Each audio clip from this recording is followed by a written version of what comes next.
Hello students, स्वागत है आप सभी का मेरे इस डेली ऑर्गेनिक यूट्यूब चैनल पे। और आज के इस वीडियो में हम देखेंगे 30 previous year questions from polymer chapter.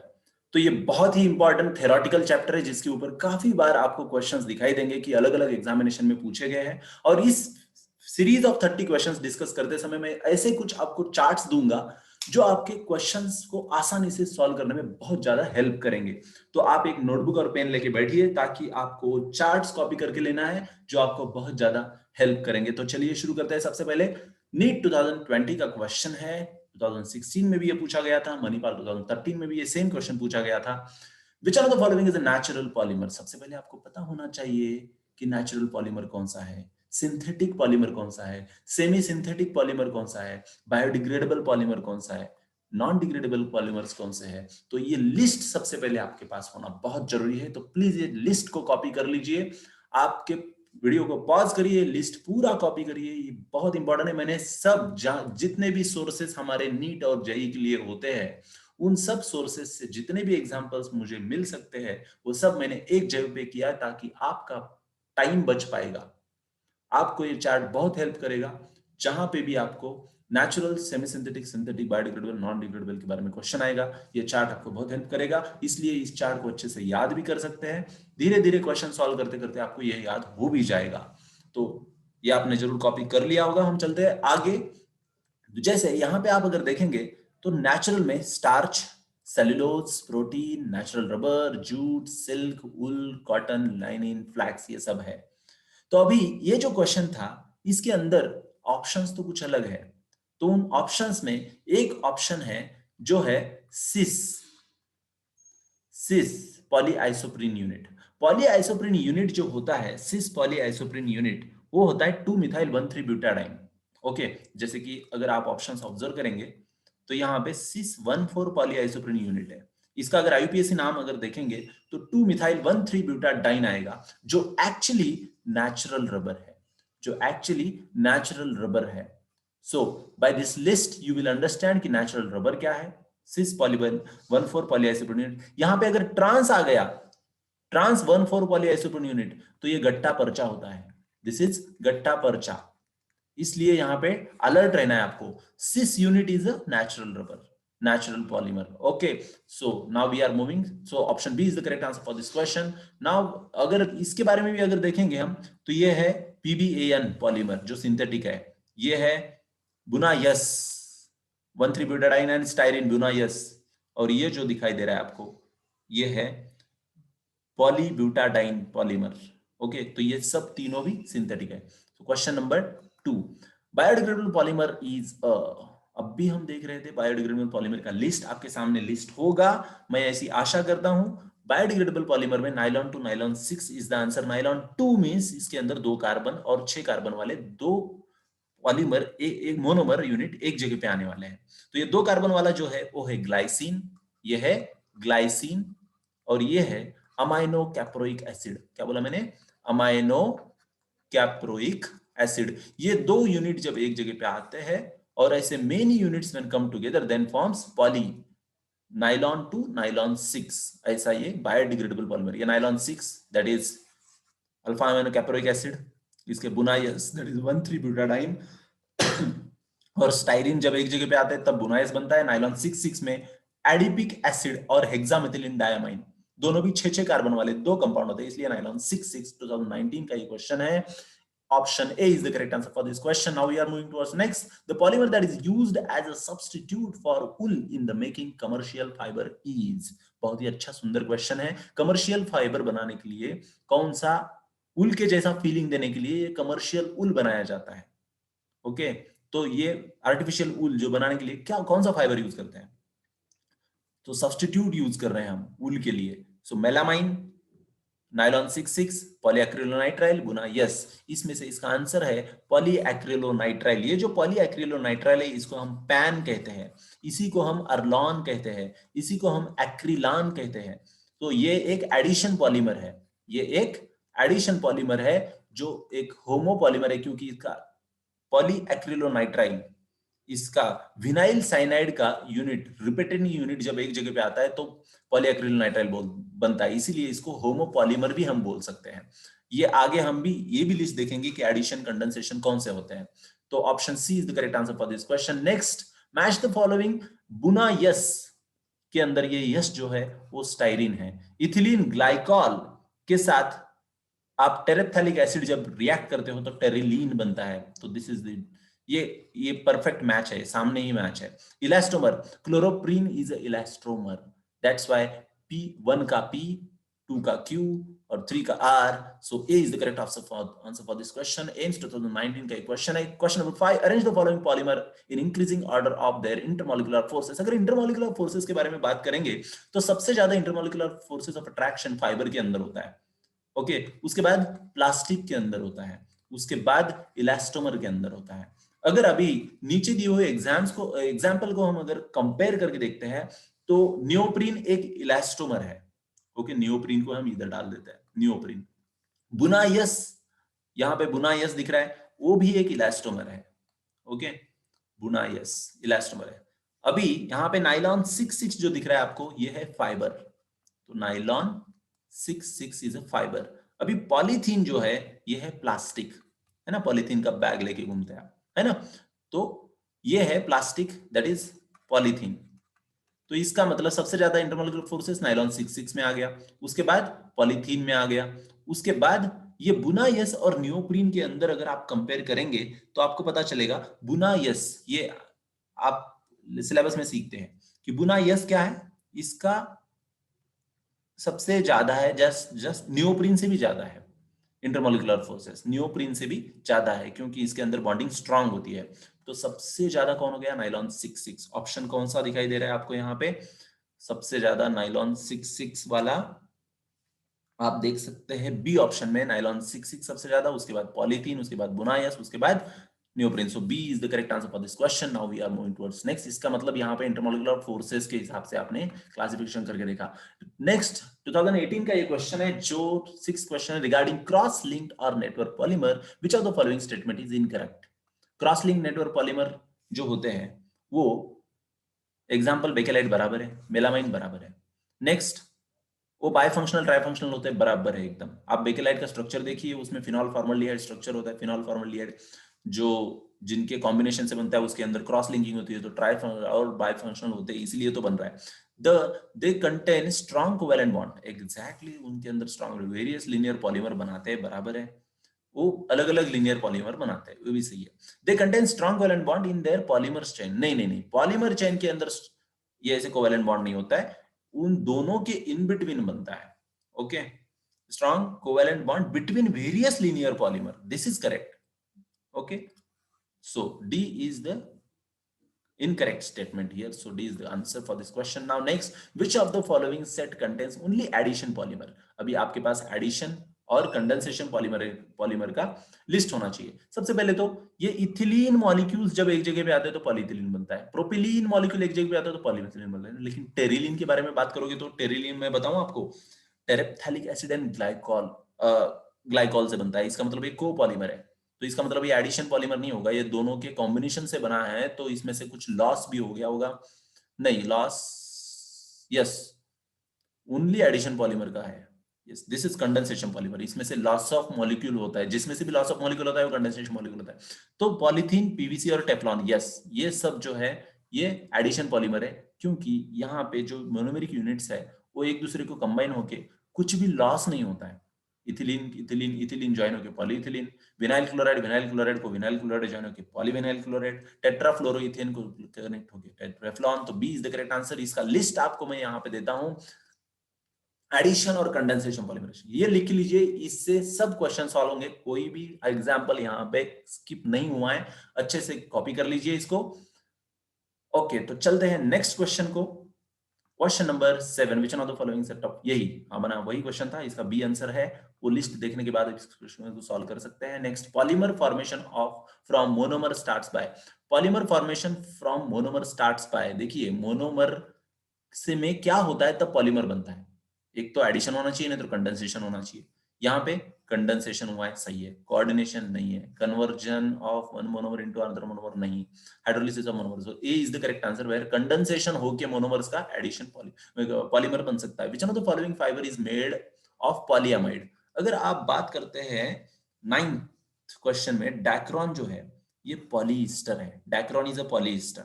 अरलॉन अब भी देखा थोड़ी देर पहले, this is a PAN polyacrylonitrile. Nylon, nylon के अंदर एडिपिक एसिड और हेक्सामेथिलीन डायमाइन दोनों मिक्स होके सी डबल बॉन्ड ONH ऐसा लिंकिंग बनाते हैं जो पॉलीअमाइड लिंकिंग है, इसलिए nylon is the correct answer for this question. Now moving towards next, that is question number 10। Biodegradable polymer which can be produced from glycine and amino caproic acid. Glycine 2 carbon वाला compound है, amino caproic acid 6 carbon वाला compound है। इसी से हमको यह समझ जाता है कि nylon and nylon 6, nylon 2, nylon 6 is the correct answer for this question.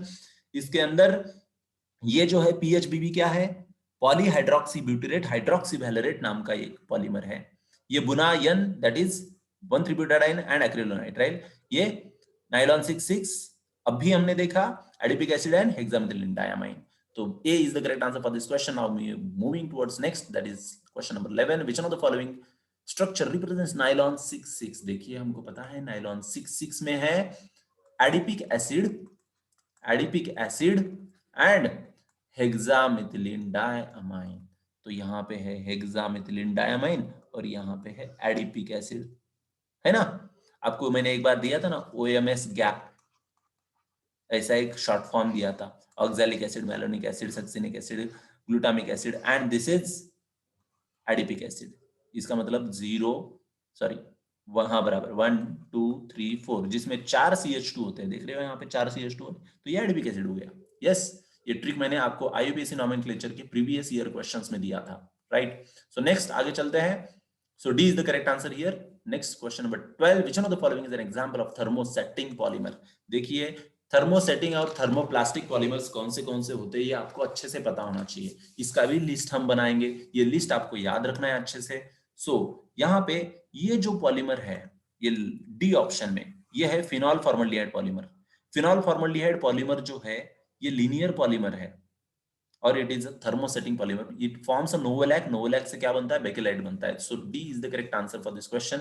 और बाकी अगर आप देखेंगे तो यहाँ पे इस लिस्ट में आप देख सकते हैं थर्मोसेटिंग और थर्मोप्लास्टिक पॉलीमर्स कौन से। ये लिस्ट आपके पास अच्छे से रखिए, इससे आपका बहुत अच्छा प्रिपरेशन होता है। पॉज करिए, लिस्ट लिखिए और फिर आगे चलिए। चलते हैं नेक्स्ट क्वेश्चन को।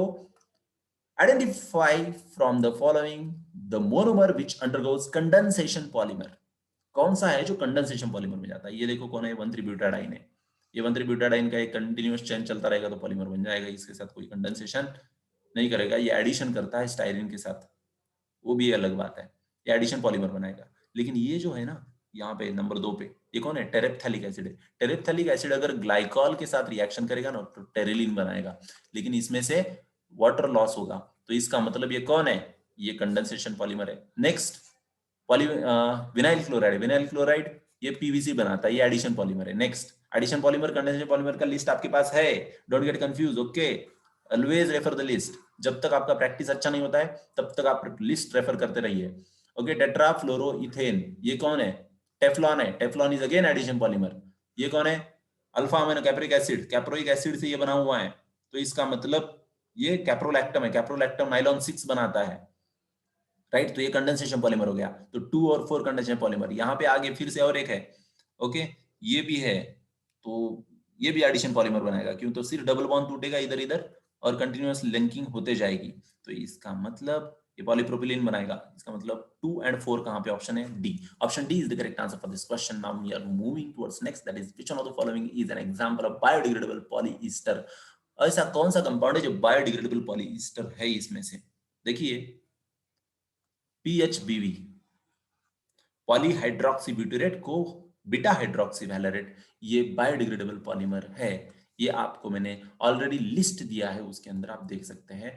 ये लिस्ट के अंदर आप देख सकते हैं PHBV is a biodegradable, nylon 2 nylon 6 is a biodegradable, PET, nylon 6, Bakelite, glyptal ये सब नॉन बायोडिग्रेडेबल है। तो चलते हैं आगे। The 2 monomer used in the preparation of dextran. Dextran के अंदर कौन से मोनोमर होते हैं? देखिए ये जो है पहला, ये PHBV है, अभी तक हमने 2-3 बार देखा है। Amino caproic acid and glycine, 2 carbon 6 carbon, so nylon two nylon 6 है। आइसोब्यूटिलीन एंड आइसोप्रीन, ये तो ब्यूटील रबर का फॉर्मूला है, ब्यूटील रबर, जो हमारे सिलेबस में किधर भी ज्यादा एक्सप्लेन नहीं किया है, ओके। और D is the correct answer for dextran. So D is the answer for this question. Now we are moving to the next. Which one of the following organic compound polymerizes to form the polyester dacron? Dacron बनाने के लिए क्या use करते हो भाई? Dacron है क्या? Dacron को हम टेरिलीन भी बोलते हैं। तो टेरिलीन है क्या? टेरिलीन हमको पता है टेरेप्थैलिक एसिड और इथिलीन ग्लाइकॉल से बनता है, तो C is the correct answer for this question. CBSE AIPMT 2014 का ये क्वेश्चन। आगे चलते हैं। Which one of the following polymer is stored in a liver of animal? बहुत ही थ्योरेटिकल क्वेश्चन है। हमारे एनिमल लिवर के अंदर कौन सा पॉलीमर होता है? तो glycogen is the correct answer for this question. या अमाइलोपेक्टिन क्या है? स्टार्च का इनसोल्यूबल पार्ट है। अमाइलोज स्टार्च का सोल्यूबल पार्ट है। सेल्यूलोज तो आपको पता ही है, जो प्लांट्स में अवेलेबल होता है बहुत ज्यादा प्रमाण में। Terylene is not a, terylene ethylene glycol और सॉरी ग्लाइकॉल और टेरिथैलिक एसिड से बनता है, तो ये कोपॉलीमर है। ये इनके अंदर पॉली ईस्टर है कि तो ईस्टर लिंकेज इसके अंदर होती है। कंडेंसेशन पॉलीमर भी है ये, राइट। उसके बाद ये chain chain growth polymer is not a बोला है, ये स्टेप ग्रोथ पॉलीमर है, तो ये चैन ग्रोथ पॉलीमर नहीं है। चैन ग्रोथ और स्टेप ग्रोथ पॉलीमर का हमने सिलेबस में बहुत ज्यादा इसका जिक्र किया हुआ है। अच्छे से थोड़ा चैन ग्रोथ पॉलीमर और स्टेप ग्रोथ पॉलीमर क्या होता है थोड़ा सा आप वो पैरा पढ़ लीजिए, जहां पे आप कंफ्यूजन क्लियर कर सकते हैं। Next, condensation polymer among the following polymer is, ये एडिशन पॉलीमर है, राइट। टेफ्लॉन क्यों, तो टेट्राफ्लोरोइथिन है। यहाँ पे पॉलीस्टाइरिन, ये भी addition polymer. PVC addition polymer. Dacron ये हो गया condensation polymer. So D is the correct answer for this question. Which one of the following monomer of neoprene is for neoprene, ये which one of the monomer of neoprene is following? neoprene क्या होता है मुझे बताइए सबसे पहले। हमने बहुत बार देखा, it is a homopolymer. Chloroprene unit इसके अंदर होता है। क्लोरोप्रीन इसका मतलब क्या है? 2 क्लोरो 1 3 ब्यूटाडाइन, कहीं पे दिख रहा है 2 chloro 1? Yes, 2 chloro 1 2 3 4, 2 chloro 1 3 butadiene. So C is the chloroprene, जो नियोप्रीन का मोनोमरिक यूनिट है। इसका मतलब C is the answer, homomer unit, homopolymer होता है ये। नेक्स्ट, नीट 2013 का वो क्वेश्चन था। नेक्स्ट, नीट 2013 और बीएचयू 2008 का ये क्वेश्चन है। Nylon is a example of, nylon के अंदर पॉलीअमाइड लिंकेज होता है, अभी तक हमने काफी बार सीखा हुआ है। CONH, एडिपिक एसिड से CO आ रहा है, हेक्सिलामिथिलीन डायमाइन से NH आ रहा है, इसी तरह से अमाइड लिंकेज यहाँ पे बन चुका है। आगे चलते हैं क्वेश्चन नंबर 22 को। Acrilan is a hard, horny and high melting material, it's a structure of. Acrilan आपको काफी बार मैं बोल चुका हूं, Acrilan is a PAN polyacrylonitrile, okay. और लॉन भी बोलते हैं, एक्रिलॉन भी बोलते हैं। तो यहाँ पे एक्रिलोनाइट्राइल, नाइट्राइल ग्रुप यहाँ पे दिखाई दे रहा है, C ट्रिपल बॉन्ड N, तो D is the correct answer for this question. Next, question number 23, which one of the following is not a condensation polymer? 23 के अंदर अगर आप देखेंगे, मेलामाइन, ग्लिप्टाल, डैक्रॉन, ये सब कंडेंसेशन पॉलीमर है, लेकिन ये जो नियोप्रीन है ये है addition polymer. So answer goes D here. 24, which one of the following is a polymer? Which of the following is a polymer, इनमें से कौन सा है जो पॉलीमर है? देखिए ये थोड़ा सा थ्योरेटिकल टाइप क्वेश्चन है, जहां पे आपको थोड़ा ध्यान देना पड़ेगा।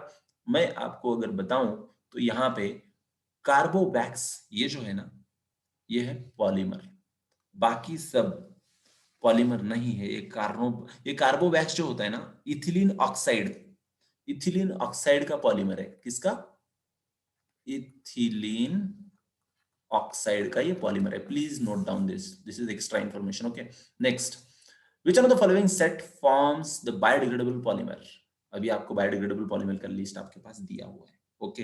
डोंट गेट, बिल्कुल कंफ्यूज नहीं होना है इसमें। आपको पता है 2 कार्बन वाला एक कंपाउंड है ना, और ये 6 कार्बन वाला कंपाउंड, नाइलॉन 2, नाइलॉन 6 और PHBV, 2 ही एग्जांपल थे। ये तो नाइलॉन 2, नाइलॉन 6, तो P is the correct answer for this question. 26, which one of the following is the biodegradable polymer? अब भी हो गया भाई, PHBV is the correct answer for this question. 26, देखो बायोडिग्रेडेबल पॉलीमर कितने सारे क्वेश्चंस आ रहे हैं, ओके। अलग-अलग तरीके से आ रहे हैं, लेकिन अलग-अलग ऑप्शंस आ रहे हैं, तो बी अलर्ट। इसका मतलब भाई बाकी सब नॉन बायोडिग्रेडेबल होगी, पॉलीथीन, बेकेलाइट, PVC, इसको भी ध्यान देने का कभी भी। Which one of the following is a biodegradable polymer? Question same है लेकिन ऑप्शंस अलग है। सेल्यूलोज नेचुरल पॉलीमर है, नेचुरल पॉलीमर जो वनस्पति से आता है, तो आराम से बायोडिग्रेडेबल हो सकता है, सो इसलिए answer is cellulose. Next, which is the example of thermosetting polymer? Okay, 28 का जो आंसर आएगा थर्मोसेटिंग, सबसे बिगिनिंग में भी हमने देखा था फिनॉल फॉर्मल्डिहाइड पॉलीमर से नोवोलैक बनता है, नोवोलैक का कंडेंसेशन जो होके बेकेलाइट बनता है, bakelite is a thermosetting polymer. ये सब थर्मोप्लास्टिक पॉलीमर्स है, इसका भी हमने चार्ट देखा हुआ है, ये चार्ट आपके पास जरूर होगा। आगे चलता है question number 29, adipic acid is used in the preparation of, आपको पता है नाइलॉन 66 में 2 यूनिट होते हैं, ये होता है हेक्सामेथिलीन डायमीन, ये होता है एडिपिक एसिड, तो nylon 66 is the correct answer. MST CET 2009 का ये क्वेश्चन है। Question number 30, the rubber used for the manufacturing of tyre is vulcanised with, vulcanisation means sulphur add करने का जो प्रोसेस होता है उसको वल्कनाइजेशन बोलते हैं। जब आप 3 to 10% सल्फर ऐड करते हो किसी में तो क्या हो जाता है, वो रबर बहुत रिजिड बन जाता है। अगर आपने 1 to 3% किया, ओके, तो वो सॉफ्ट रबर बनता है। तो जो टायर यूज करने के लिए बनाते हैं वो बेसिकली होता है 7%, अराउंड इन बिटवीन 3 to 10, कुछ बुक्स में इसको 5% भी दिया है, तो समझ लीजिए कि 3 to 10% के अंदर जो भी आंसर होगा वो आपको टिक करना है। Okay, so B is the correct answer for this question. AIIMS 2009 का क्वेश्चन है। तो इस तरह से आपका ये चार्ट्स अगर आप अच्छे से बनाओगे, वो जो टेबल्स मैंने दिया है वो अच्छे से करोगे, तो इस चैप्टर का फुल प्रिपरेशन, तो wish you all the best. Thank you all very much. Like, share, subscribe, and we will meet in the next video. Thank you very much.